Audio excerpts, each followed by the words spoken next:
Kachose mimba. Simulesa mimba. Ndikapo nkhani yake ya mimba inu mukunama. Kachose mimba. Ndi subject mapuza chishewa ache ni.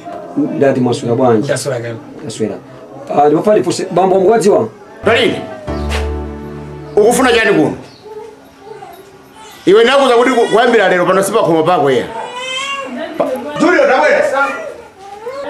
Ndiye abwera ku office mazulo pano kusantensa.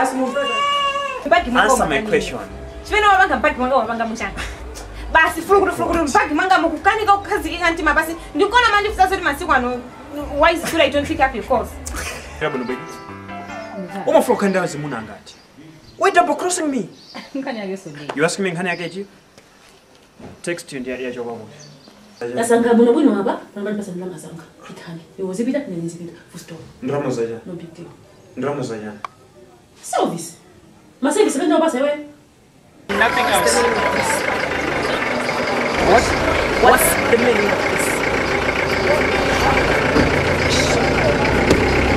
Ndio system yako. Unapeleka mimba kwa sika na ukumaa kama ndio sindika kazi. Wewe ndio kwa.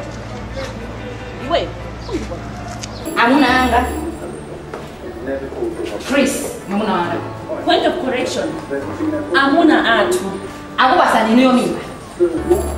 Imambazo ndio mbona? Ini mau boleh dah, apa ni saja?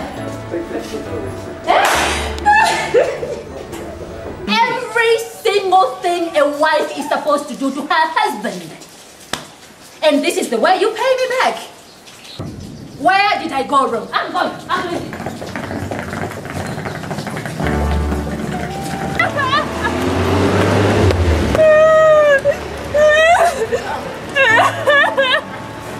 Wajani, sifaya.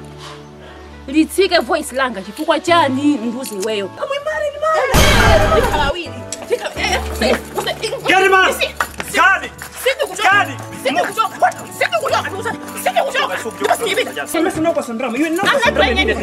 I'm not going in. Agogo, why my mommy? Why?